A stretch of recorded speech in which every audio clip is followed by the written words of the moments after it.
ఎందుకంటే ఇక్కడ lockup death అనేది జనరల్గా అక్కడక్కడ పోలీసుల యొక్క మిస్టేక్స్ కావచ్చు, లేదా తగలరాట్ల చోట తగిలిన క్రమంలో కావచ్చు, అక్కడక్కడ లాకప్ డెత్ జరుగుతుంటాయి. అది దేశంలో జరుగుతున్నటువంటి ఒక సాధారణ ప్రక్రియ అని అనను కూడా, బట్ జరుగుతున్నాయి. దాన్ని మనం డినై చేయలేం. కానీ ఇక్కడ లాకప్ డెత్ చేసి ఏకంగా మృతదేహాన్ని కూడా మాయం చేశారు, కాల్ చేశారు, ఏ బూడిదను కూడా అప్పగించిన పరిస్థితి. అంటే ఎంత సివియర్ ఇదైతే దేశంలో నాకు తెలిసి ఎక్కడ జరిగి ఉండదు. ఫస్ట్ ఆఫ్ ఇట్స్ కైండ్ అనుకోవచ్చు. First time in India. ఇప్పుడు ఇది సార్ ఇప్పుడు విజయవాడలో జరిగింది, కృష్ణలంక, తర్వాత వారధికి అవతల వైపు, అంతే కదా, యువతల వైపు వచ్చేసి అమరావతి రాజధాని. ప్రపంచవ్యాప్తంగా నువ్వు ఇన్వెస్టర్స్ని పిలుస్తున్నావు, ఇది దేవతల రాజధాని అని చెప్తున్నావు. దేవతల రాజధానిలో లాకప్ డెత్తులు ఉంటాయా? రేపు ఎవడో పెద్ద ఇన్వెస్టర్ వచ్చాడండి, వాడు నేను డబ్బులు పెట్టాను నాకు ఎక్కడ ఏమీ కనబట్టలేదు అంటే వాడు లాకప్లో పెట్టంటారు అన్నాడు అనుకోండి. లాకప్లో పెట్టిన తర్వాత ఏమవుతాడు? ఎవరు? మన దేశస్తుడు కాదు, ఇన్వెస్టరు. అప్పుడు ఎవరి మీద పెట్టాలి కేసు? ఇన్వెస్టర్ని పిలిచిన వాడి మీద పెట్టాలిగా. ఇన్వెస్టర్ని ఎవరు పిలిచే ప్రపంచం అంతా తిరిగి? వీళ్ళే కదా. ఇప్పుడు ఈ కేసుని ఎవరు తేల్చాలి? ప్రభుత్వమే కదా. CS or DGP or chief minister of Andhra Pradesh. Forget about the remaining hierarchies. Home మినిస్టరో లేకపోతే పర్యావరణ మినిస్టరో. బూడిద ఎక్కడ పోయిందంటే పర్యావరణ మినిస్టర్ని అడగాలని అన్నట్టుగా ఉంది. ఇప్పుడు తల్లి బూడిదన్నే ఉన్నట్టే పర్యావరణ మినిస్టర్ తోటి మాట్లాడుకున్నాడు సీఎం, ఎన్విరాన్మెంట్ మినిస్టర్. అంటే ఏంటి, గాలిలో ఎక్కడ బూడిదన కనబడితే అదే తీసుకొచ్చి వాళ్ళకి అప్పచెప్పబోయన్నట్టుగా ఉంది. సో ఇప్పుడు నాగరాజు అనేవాడు ఇన్వెస్టిగేషన్లో మొత్తంగా టోటల్గా తనొక్కడే ఒప్పుకుంటాడా, లేకపోతే నాకు ఈ మనిషినో డెడ్ బాడీనో అప్పచెప్పిన వాళ్ళు ఎవరని చెప్తారా, లేకపోతే అందరిది ఆయన నెత్తి మీద పెట్టుకొని ఇంకా ఫర్దర్ జీవితాన్ని నేను ఎట్టో గట్ట లీడ్ చేస్తానని అనుకొని కాంప్రమైజ్ అవుతాడా? సిస్టమ్ అలా ఊరుకోవడానికి వీల్లేదు, అలా ఊరుకోదు కూడా. Nagaraj has to open his mouth. If Nagaraju opens his mouth properly, what is going to happen in Andhra Pradesh government? ఇప్పుడు ఇదే నాగరాజు సంబంధించినటువంటి పవన్ కళ్యాణ్ మాట్లాడిన వ్యాఖ్యల తర్వాత అదే కార్యక్రమంలో కాకినాడ రూరల్ జనసేన ఎమ్మెల్యే పంతన్ నానాజీ చేసినటువంటి వ్యాఖ్యలపై కూడా పెద్ద ఎత్తున దుమారం రేగుతోంది. ముఖ్యంగా ఒక మాజీ ముఖ్యమంత్రిని, ప్రతిపక్ష నాయకుడిని పట్టుకుని నా కొడక బాంచత్ అంటూ సవాల్ విసరడం, అసలు ఏంటి?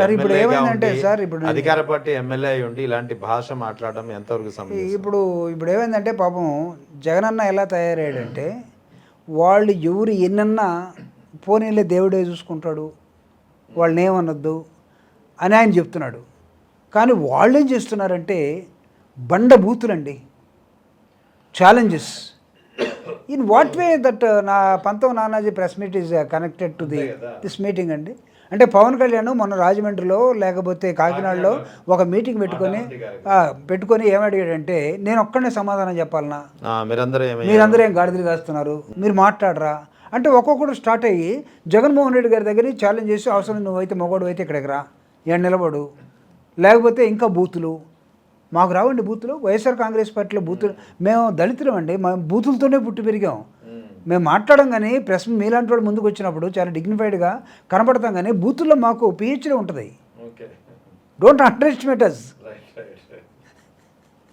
మేము పెరిగిన వాతావరణం అలాంటిది. బట్ మీరు కొత్తగా నేర్చుకొని కొత్త బూతులు ఆడుతూ ఉంటే, మేము ఎప్పుడు చిన్నప్పుడు నిక్కర్లు వదిలేసిన బూతులు అవన్నీ. Don't try to under estimate YSR Congress party. వాళ్ళకి ఎవరికి బూతులు రావని, జగన్మోహన్ రెడ్డి గారు మీరందరూ తిడితే తిట్టించుకుంటాడని, అన్నిటికీ పడతాడని మీరు అనుకొని ముఖ్యమంత్రి దగ్గర నుంచి డిప్యూటీ సీఎం దాకా లేచిన కాడి నుంచి మేము తాట తీస్తాం, నార తీస్తాం, చెప్పుతోడు కొడతాం, రండిరా కొడకల్లారా, మీరందరూ బూతులు మాట్లాడుతుంటే మేము చూస్తూ ఉండాలా? What is this society? After all we are living in a civil society కదా. Civil society, that we are all educated people. We are here representatives. ఎవరు వెళ్ళి దే ఆర్ పాలసీ మేకర్స్. ఒక ఎమ్మెల్యే రిప్రజెంటేటివ్గా డెమోక్రటిక్ ఇన్స్టిట్యూషన్లోకి, అసెంబ్లీలోకో, పార్లమెంట్లోకో, కౌన్సిల్లోకో పోతున్నాడంటే his main objective is to prepare a policy. అంతేగాని బూతులు తిట్టడం కాదు. ఒకవేళ నీకు వచ్చిన నాలుగును మడత పెట్టుకొని నువ్వు వేరే భాష వాడాల్సిన అవసరం ఉంది. సో ఆ విధంగా తిట్టాడు. ఎవరన్నా అతను ఖండించారండి జనసేనలో? అది చూసి ఇంకొకటి రెచ్చిపోతాడు. అంటే వైఎస్ఆర్ కాంగ్రెస్ పార్టీ వాళ్ళకి చీము నెత్తులు ఉండకూడదు, వీళ్ళేం మాట్లాడకూడదు, వీళ్ళేం పోస్ట్ పెట్టకూడదు, వీళ్ళు ఏమైనా చేస్తే వీళ్ళని ఇమ్మీడియట్గా లోపల వేయాలి. వేస్తే వేసుకోవచ్చు మీ ప్రభుత్వం కాబట్టి. But next next level of operations ఉంటాయి కదా. ఇక్కడేం దెర్ ఇస్ నో గ్యారంటీ కదా. డాక్టర్ బాబాసాహెబ్ అంబేద్కర్ ఇచ్చిన ఈ రాజ్యాంగంలో ప్రతి every 5 years you have to face the music of election కదా. ఆ ఎలక్షన్లో according to music you have to dance. రేపు మీరు మీ డ్యాన్స్ త్వరగా లేకపోతే మేము అధికారంలోకి వచ్చి ఉంటే మీరు ఎక్కడ ఉంటారు అంటే మేము మళ్ళీ ఇదే చేయాలనా? అబ్సల్యూట్లీ నో, మేము చెయ్యం ఇట్లా. ఎందుకంటే we are civilized. We are here to do some sort of administration. ఈ బ్లడీ అడ్మినిస్ట్రేషన్ ఇదేంటండి? మీరు కొత్తగా పెట్టుకున్న అమరావతిలో కొంచెం దూరంలో లాకప్ డెత్లు జరుగుతూ ఉంటే మీకు రేపు ఇన్వెస్టర్స్ వస్తారనుకుంటున్నారా? దీనికి కారణం మళ్ళీ రేపు ఏమంటారంటే జగన్మోహన్ రెడ్డి గారి వల్ల ఆయన లాకప్ డెత్ను బయటికి తీశాడు కాబట్టి ఇన్వెస్ట్మెంట్స్ ఆగిపోయాయని చెప్పడానికి మీకు వెనక్కి వస్తుంది. అంతేగాని మనుషులు చచ్చిపోయారు, ఆంధ్రప్రదేశ్లో లా అండ్ ఆర్డర్ లేదు, ఆంధ్రప్రదేశ్లో సరైన అడ్మినిస్ట్రేషన్ లేదు, ఆంధ్రప్రదేశ్లో పరిస్థితులు బాగలేవు, ఇవన్నీ మనన్నీ మూసుకొని కూర్చుంటే వాళ్ళ పని వాళ్ళు చేసుకొని పోవడానికి సిద్ధంగా ఉన్నారు. But somebody is there to talk about all the systems. So ఈరోజు నాగరాజు గారు నోరిప్పి లేకపోతే ఇంకొక ఇన్వెస్టిగేషన్ వస్తే పర్ఫెక్ట్గా ఇన్వెస్టిగేషన్ చేసి జరిగినటువంటి అంశాన్ని ప్రజల ముందు ఉంచాల్సిన అవసరం ఉంది. నాకు తెలిసి జగన్మోహన్ రెడ్డి గారు ఒకటి మాట్లాడితే వీళ్ళు తెలుసో తెలియకో దీన్ని సిబిఐ త్వరగా వేయండి అని కోర్టు ద్వారా చెప్పించేటట్టుగా వీళ్ళు ఇన్వెస్టిగేషన్ కనబడతా ఉంది. అక్కడ కూడా వేయలేదనుకోండి, దాన్ని ఏం చేయాలి? ప్రజా ఉద్యమాలు నిర్మించి తీరుతాం. ఆంధ్రప్రదేశ్లో జగన్మోహన్ రెడ్డి గారు ఇష్యూస్ మీదే కాదు, సమస్యల మీదే కాదు, మనిషి జీవించే హక్కును కోల్పోతున్నటువంటి ఆంధ్రప్రదేశ్లో ఉన్న అడ్మినిస్ట్రేషన్కి వ్యతిరేకంగా ప్రజా ఉద్యమాలు రావాల్సిన అవసరం ఉంది. Yes, we are here to develop such type of movements also.